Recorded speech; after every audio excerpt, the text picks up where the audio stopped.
Shivaji's temples or calligraphy? Nothing. Time of reckoning has arrived. It's now or never. This work is possible only with your cooperation and dedication. These folks are in desperate need of your time and monetary contribution.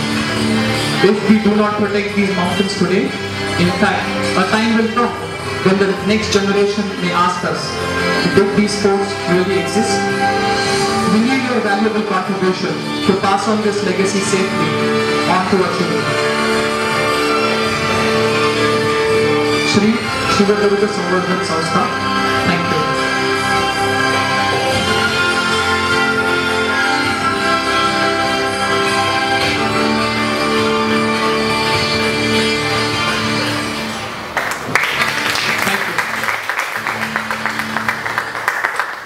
The most difficult part of all this was translating Marathi to English. I thank my sister, I think she's here. Yeah, thank you. So it was a bad part. I initially thought of just playing this entire video in Marathi, but my sister told that probably might not get well understood. So it was an overnight effort to translate all of that into English. So I'm just going to quickly run you through some slides which talk a little bit about our organization. What is it that we do, why we do it, how we do it, and how we intend to take it forward.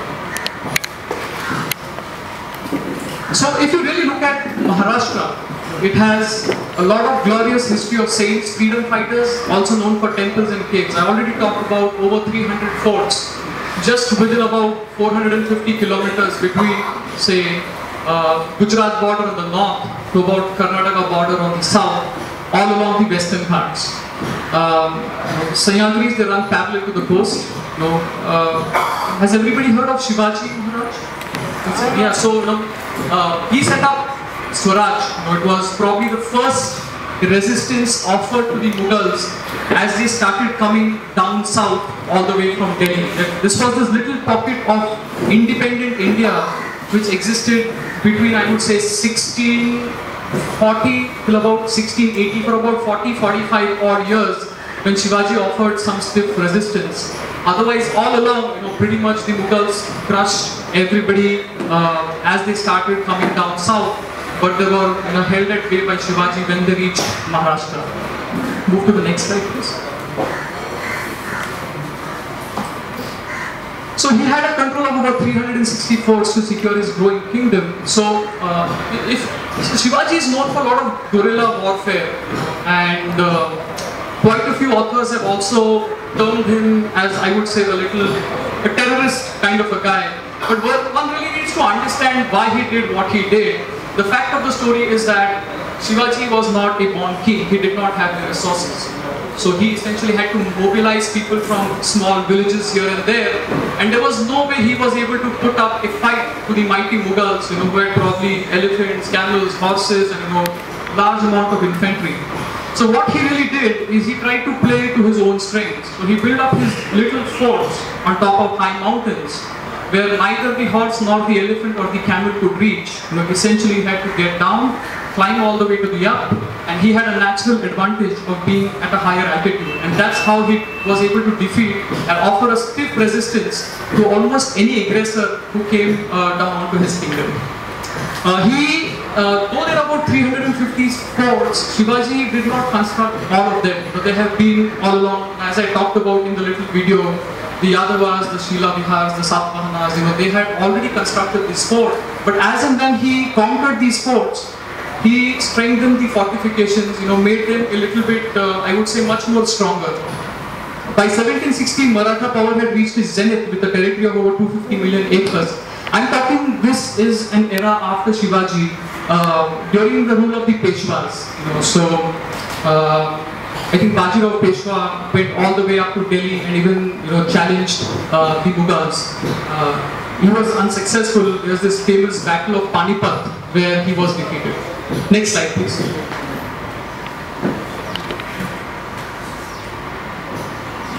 So we are a charitable organization of history lovers, trekkers and adventurers. Essentially, we are people like you who are dedicatedly working for maintenance and restoration of historical monuments like forts, temples and caves. It's a Herculean task. Let me start by saying that. Just getting to a fort itself is an effort. And for many, hiking up the fort is like the end of the activity. Has anybody done any kind of a masonry work at home? Anybody tried to construct a wall, clean a lake? None? So, do you know how much a bag of cement weighs? Any guesses? So 50 kgs. So, when you go hiking, how much do you usually carry in your sack? 5 to 8, so maybe 1/5 of that weight. And let's say if you want to build a building like this, how many bags of cement approximately? I'm not even counting the sand and the stone, I'm just talking pure cement. Now you can imagine trying to haul all of that all the way up to a fort and trying to do some restoration or conservation out there. It's a Herculean task. That's the reason why not too many people even came close to thinking of trying to get these things done. So much so when we tried doing it, obviously we went to a few friends, we need some funds to mobilize all of these efforts. We were written off, saying, why are you even trying this? It's not going to work out. You should just give up. You leave it to the government is what everybody said. And that's what even many of them say today as well. It's like, it's not your job. And why would one go to all these forts? There are so many places around in the city, probably you could go and enjoy in the beaches of Goa. Why do you want to conserve these forts? So of course, it's like beauty lies in the eyes of the beholder. It's tough convincing someone who has that kind of a mindset. But thankfully we have people like, many people like you who really do care for these mountains. And the sad part is that this activity does not fit the definition of any CSR. So like, we were to go to a large company and ask for some fund allocation out of their corporate social responsibility. So this is not directly contributing to any social activity. We are not helping the poor. It's not that we are bringing in some additional medical facilities. We are trying to save the environment. It's not something. Our agenda is completely different.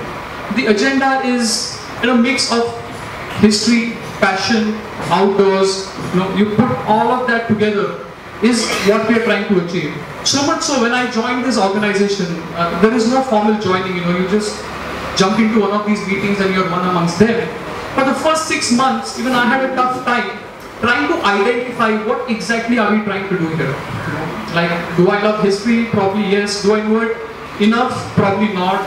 Do I like forts? Yes. Would I want to go and clean them up? Probably no. So like, it took me about 3-4 months to really gather my thoughts and stand behind these causes. But once I did that, I could see a much larger picture behind what we were trying to do. Trust me, there are quite a few forts in Maharashtra today. If I took you to one, you wouldn't believe this was a fort. No?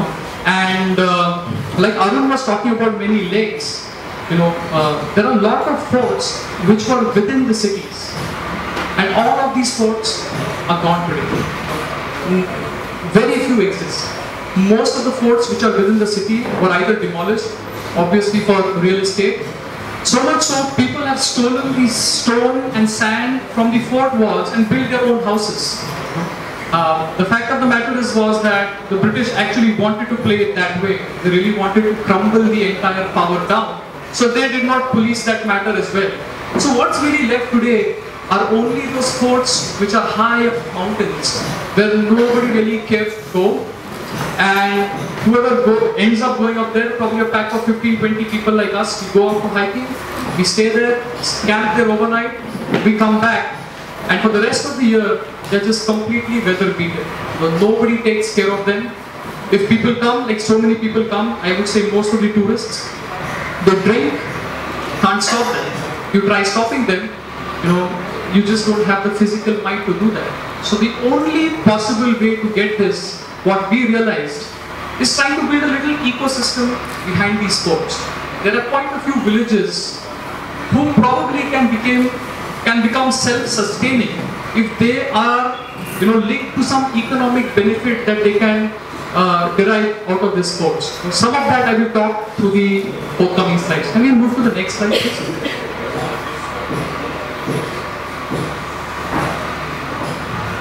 So currently we are doing the activity at Rajgarh, Rohida, Tung and Tikona. I have a little map which I will also show it to you, where these forts stand close to Pune.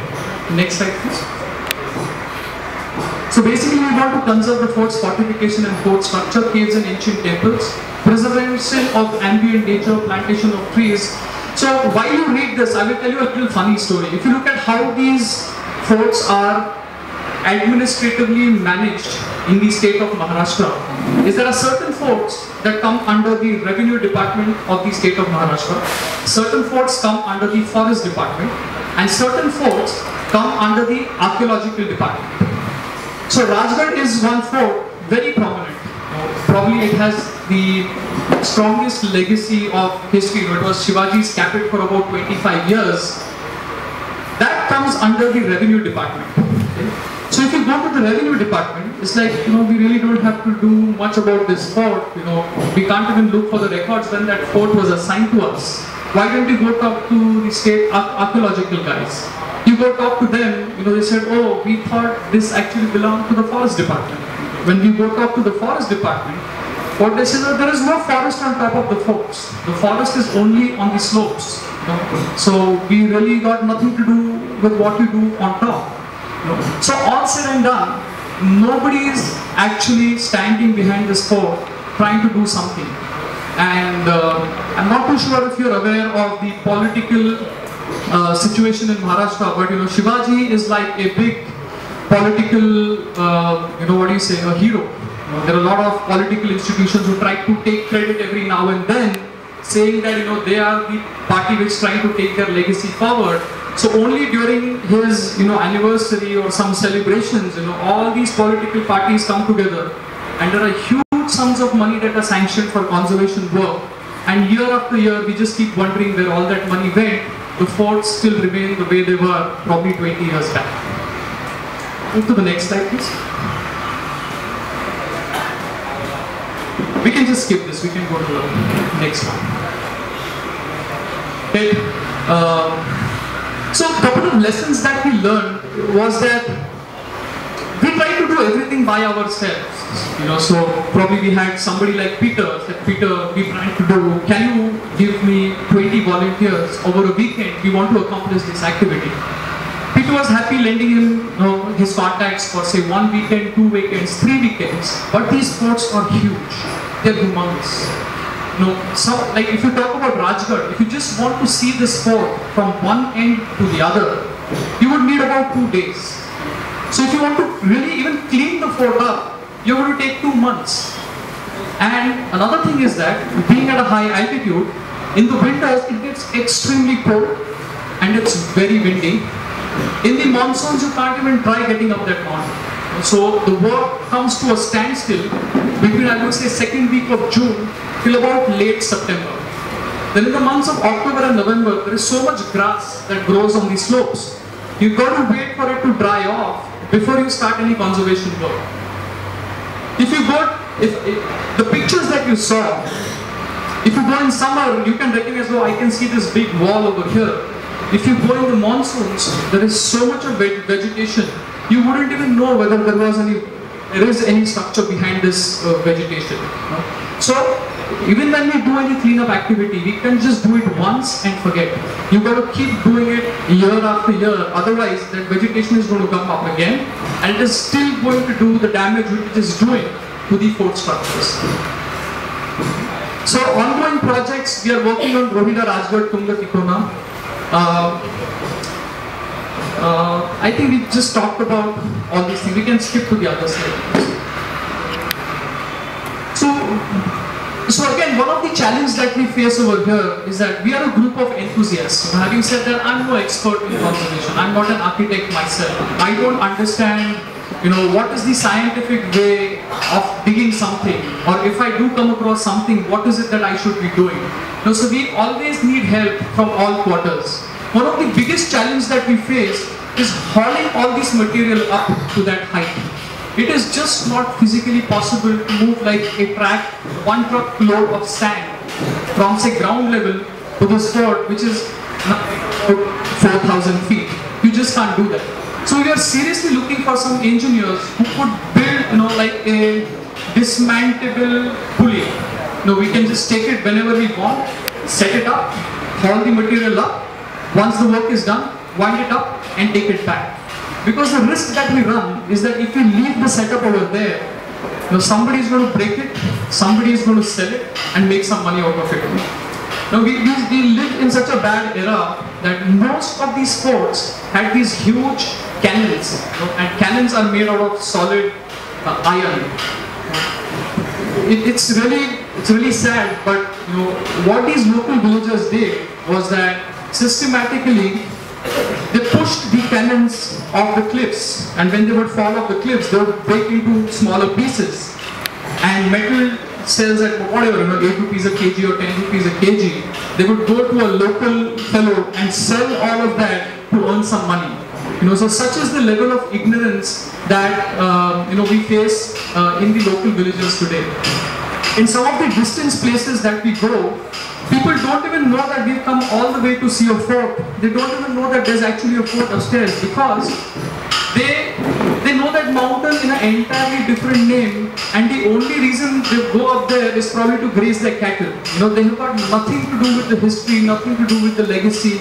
They live in an entirely different world of theirs. So that's where we feel the need of pulling in people from different backgrounds, to make this more of a, I would say, much more focused activity where we can still achieve our objectives by roping in people with specialized skills. We move to the next step. So we try to do a little plantation, little bit of this, little bit of that. Again, as Arun was talking, somebody asked about what you would do with cows. So similarly, if somebody asked why don't you do plantation? I said, okay, fine. If you're willing to do that, we can include it as a part of our agenda. So it's anything and everything that goes in the theme of fort conservation, plantation, anything that can do good to the entire ecosystem, we're always up for that. We move next.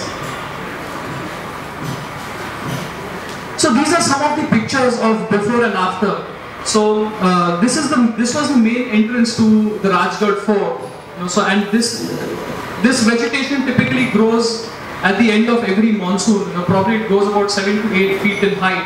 So after the first year, you could see the steps over there were hardly 2 to 3 feet wide, but when you actually clean it, they're a lot wider. But if we don't continue this activity next year, that vegetation is again going to come and grow this side. So what we realized is till the time we don't do it consistently for about 3 years, you are not really going to make any big difference to this fort conservation activity. Move next. So this is one of the biggest pain. These plants that grow inside the fort walls. These are usually people trees. And I'm telling you, they can survive without water for even 2 consecutive years. They just don't die. So I have a little video which I'll bring it up. We have these little chainsaws that we take. We try to cut the trees and treat the roots with some kind of a chemical or an acid to make sure that they don't grow back again. But these trees are what they are. In spite of all that, they still continue to grow, which means you've got to keep doing this year after year, at least for 3 years, to have like a permanent solution for this problem. But what we believe is that if all the trees of all the fort walls are, I would say all the encroachment is cut off, it can increase the life of these walls at least by another 20 to 25 years, because these roots grow inside and then they start expanding. Once they start expanding, they expose the cracks. Maharashtra gets a lot of rainfall, especially along the western Ghats. The water seeps right inside, and it's a matter of time before everything keeps crumbling down. We started hiking, at least I started hiking when I was in school, and I do remember certain places where I knew this wall used to be a lot higher, or this bastion was much bigger than what it is today. It's all because it's just collapsed due to nobody, everybody's ignorance and nobody doing anything to conserve them. We move next. So it was a protocol in every fort to close all the fort wall doors between sunset and sunrise. But today almost forget doors, there are no entrances left either. So Rohida is one such fort, where there was something called as a little bit of entrance. So we installed this little wooden door, and we've also appointed a caretaker who is present almost every weekend. He's certainly there. On weekdays, he does not go up the fort, but he lives in a little house along the entrance.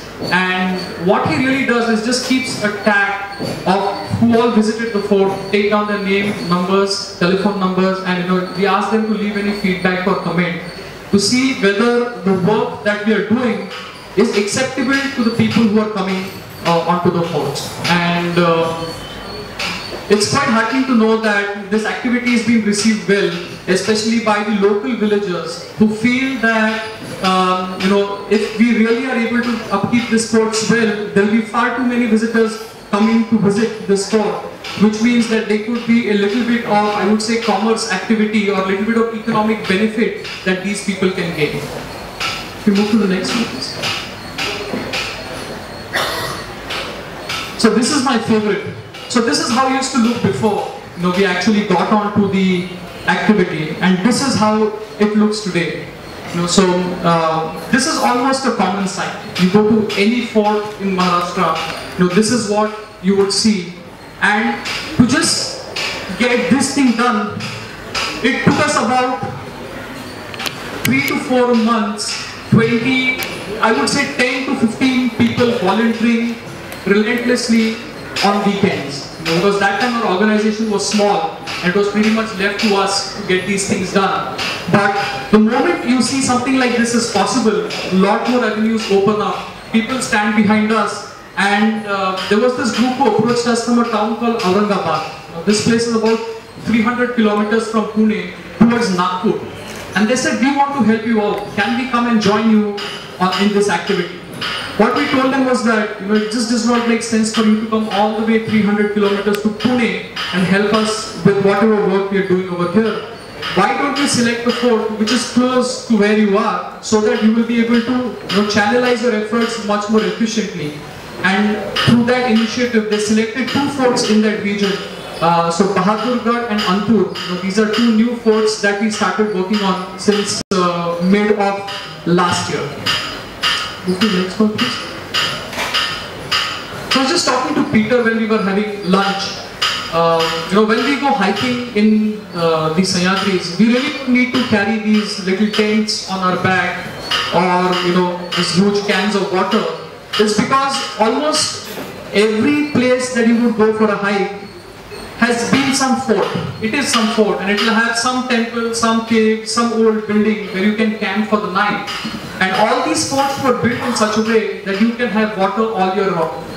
So almost every fort has sufficient water, except for the fact that since these forts have not been maintained for the last 200-250 odd years, they're either filled up with debris or the water is not potable.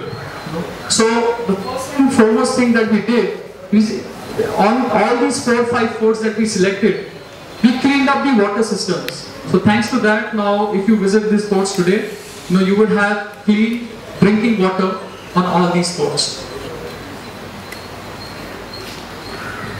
So this is something that we talked about. Now this is a very common sight. To move to the next one. So, you would be walking on heaps of mud and sand. You wouldn't realize that you're actually walking on over some artifacts till the time you don't start digging. So this is what we commonly came across. What you see over here is, I would say, it is used to crush limestone to powder, which was an alternative to cement. So they used to have powdered limestone mixed with jaggery and little bit of lead. That's how they made the structure to build the fort walls. So it was not possible to carry all these things all the way from bottom to the top. So they had these little grinders set up on every fort. Once the activity was done, either you just dismantle this whole thing, or you could still leave it the way it is for all the upkeep and maintenance. So this is something that we saw when we started doing this activity, and this is how it actually was when you unearth all the earth